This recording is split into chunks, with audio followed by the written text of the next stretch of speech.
تر دەکەم بەڕێز سامان سیوەیلی گوتەبێژی وەزارەتی پەروەردە لە ستۆدیۆ لەگەڵ من ئامادەیە کاک سامان زۆر بەخێر بیت.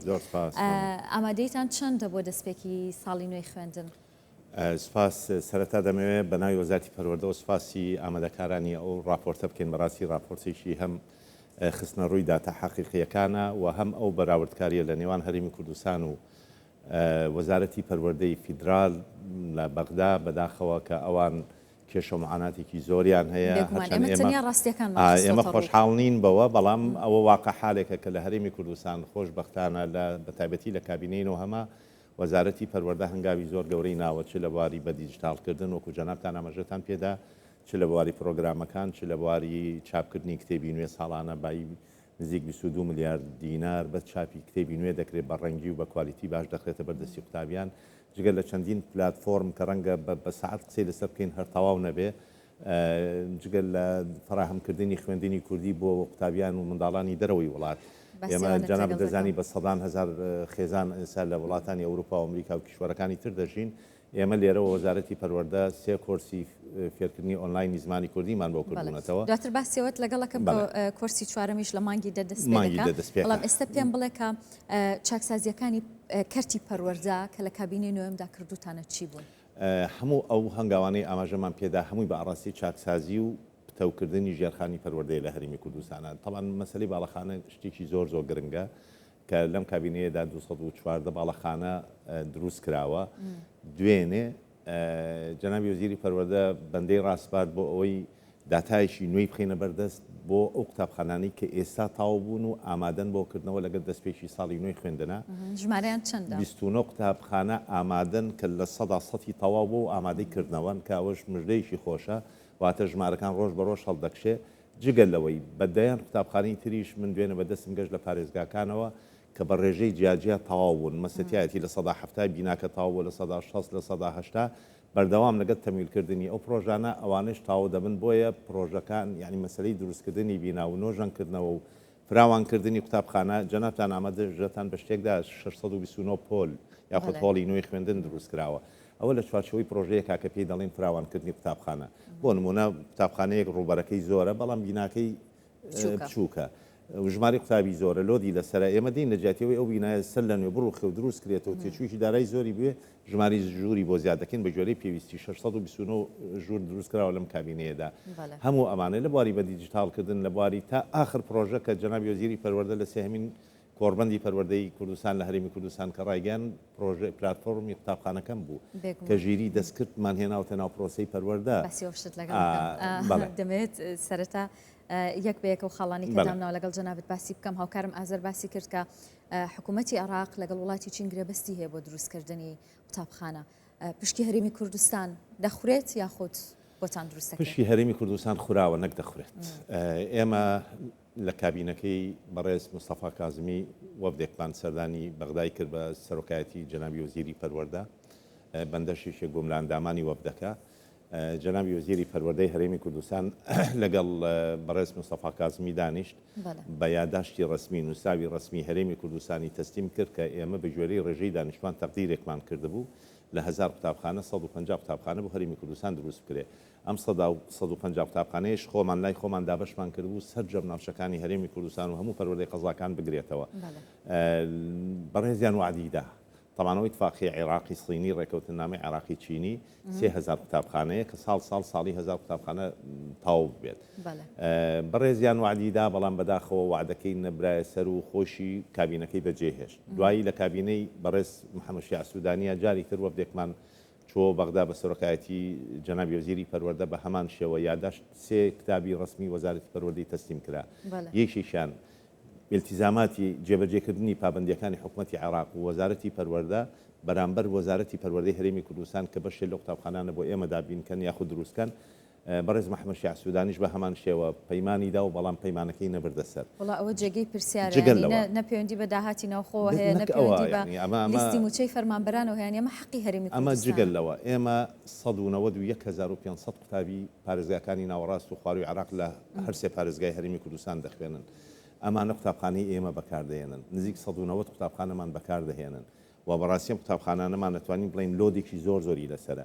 ئێمە داوامان لێ کرد بڕێک پارە بۆ نۆژەنکردنەوەی ئەو قوتابخانانە تەرخانکەن داوای 10 ملیار دینارمان کرد بە نووساوی ڕسمی تەسلیمی بەڕێز محەممەد شعسوودانی کرا بەداخەوە ئەویش بەڵێنی دا و ئەویشی نەبەردەسەر جگە لەوە داوامان کرد کە لە ئێمە هەندێک ناوچەمان هەیە لەگەڵ وەرزی پاییز و هاتنی زستانە زۆر سارد دەبێت ناوچێ پێنجوینە چۆمانە قەڵاتزێ سنوورەکان بە تایبەتی داوامان کرد کە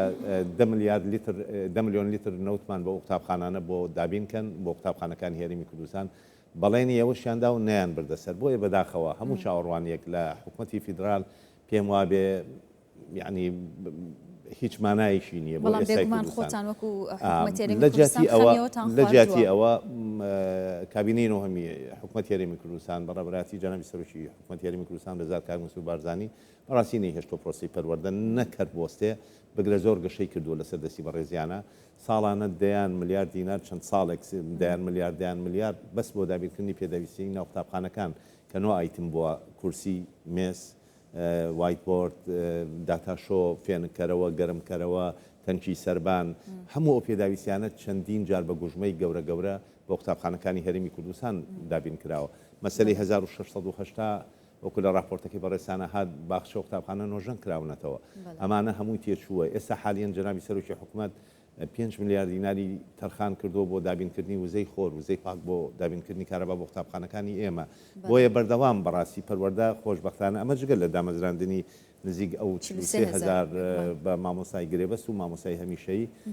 بەردەوام بەڕاستی بۆشایی میلاکاتیان بۆ پڕکردوونەتەوە گاماژەم پێکرد 1500 مامۆستاش خانەنشین بووە بەڵێ ئەمە تەبان ئەو دوو داتایی 43,000 کەسەکە هی پار و پێرارن بۆ ئەم ساڵ ئەمە شتێکی چۆنەڵێ لە ناکاو بوو بە یەکەوە چوار لەدایک بووی چوار موالید بڵین چوونە دەرەوەی خزمەت ئێستا حالین وەزارتی پەروەردە بەڕێوەبەرەتی گشتی پەروەردەی پارێزگاکان و بەڕێوەبەرەتی پەروەردەی قەزاکانی ڕاستپاردۆ بۆ ڕێخستنەوەی میلاکیان ئێمە چاوەڕێی ئەوەی بزانین ئایا چەندە کەم و کورتیمان دەبێت لە میلاکاتی ئەم ساڵدا هێشتا خەریکی پرۆسە ڕێخستنەوەکەین فۆرمان نردووە بۆ هەموو پەروەردەکان هەر پەروەردەیە چ پسپۆڕێکی پێویست دەبێت وە لەکوێ پێویستیە ئەبێ بە بەڵگە بسەلمێنرێ بە بیجوێرەی ئەو پێویستیانی بەدەستمان دەگا حتما نەوسایە نووسراو دەکەین بۆ سەرۆکاتی ئەنجومەنی وەزیران بەڵام یعنی ئەوەی تەوقعی دەکەین پێویستی زۆرمان نابێت ڕاستە 1500 کەس چۆتە دەروی خزمەت بەڵام تا کۆتایی ساڵ ئەو ژمارەی دەگاتە 11500 مامۆسا خانەنشین دەبن یعنی نزیک 3-4 لەم 3-4 مانگی لە پێشمانە دەچنە دەروی خزمەت بەڵام لە هەر کاتێکە پرۆسی پەروەردە پێویستی بە میلاک بێت سەرۆکاتی ئەنجومەنی وەزیران و خودی جەنابی سەرۆکی حکوومەت هێرمی کوردستان هەرگیز هیچ دوودڵیەکیان نییە لەوەی کە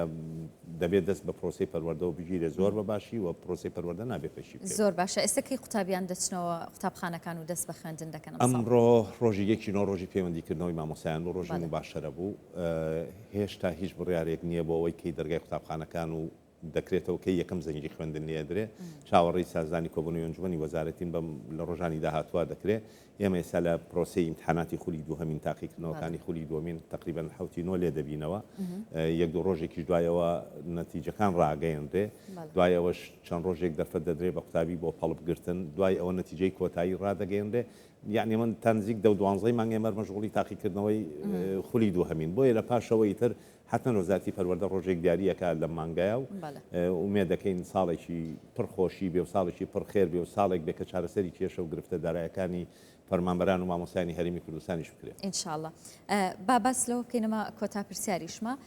کۆرسی خوێندن بۆ قوتابیانی دیاسپۆرا ئەم ساڵ کۆرسی چوارەمە کەی دەست پێ دەکاتوە تا ئێستا چەند قوتابی ناویان تۆمار کردووە ئێمە بە 3 کۆرس 1000 قوتابی ناویان تۆمار کردبوو تقریبا 300 بە 350 بە 350 هی 3 ساڵ بەڵام تەنها لەم ساڵدا بۆ کورسی چوارم تاکو آخر داتا بە من گەشتووە 1700 فۆرم پڕکراوە تەنها لە کۆرسی چوارە طبعا ئەمە کە دەڵی لەکوێ لە هەموو وڵاتێک کاتیایدا لە ئەمریکا لە کەنەدا لە ئوسترالیا لە بریتانیا ئەڵمانیا تەنانەت زۆرجار لە ئێران لە وڵاتە عەرەبیەکانی تێدایە کوردستانی لە هەر شوێنەکە بن لەوێ ئەوانە خەڵک ئەوەیە بەدەم پرۆژەکەەوە هاتووە بێگومانەمەش بەڕاستی یەکێکە لە دەستکەوتە گەورەکانی کابینەی و هەموو وەزارەتی پەروەردە لەم کابینەیەدا ئێمە ئەوانە هەر هەمویان داخڵی سیستەمی ئی پەروەردە دەکەین و بڕوانامەیان پێدەدەین لە ئەخیراکە کۆرسەکان تاو دەکرێت هەر بۆ زانیاری بەڕێستان بەدەر لەم خولە ئۆنلاینانە ئێمە کۆمەڵی قوتابخانی زۆر هەیە کوردین لە وڵاتانی ئەوروپا و ئەمریکا ومانە جەنابی سەرۆکی حکوومەتی کوردستان فەرمانی کردووە کە کتێب بۆ ئەوانش بنێرین هەموو لە هەرێمی کوردستانەوە کتێب ئێمە وەزارەتی پەروەردە چاپی دەکەین لە ئەستۆی لەسەر ئەستۆی حکوومەت یاریمی کوردستان لە ڕێگەی کۆنفدراسیۆنی ڕۆندی کوردستانی و کتێبانە ڕەوانی دەرەوەی وڵات دەکرێت بەدەست کوردستانیان دەگا واتە بە دوو ئاراستەیەش دەکەین ئاراستەیە پشگیریکردنی ئەو قوتابخانانەی کە لە دەرەوەی وڵاتن ئاراستەیەکیش بۆ ئەوانەی دەستیان بە خوێندنی ناو پۆل ناگا لە ئەوروپا لە ڕێی ئۆنلاینەوە ئێمە فێری زمانی کوردی دەستان خۆش بێ و هەمیشە دەستان پڕ بەرهەم بێ زۆر سپاس بۆ ئامادەبوون بە ڕێسامان سیوەیلی گوتەبێژی وەزارەتی پەروەردە زۆر بەخێر بیت دەست خۆش.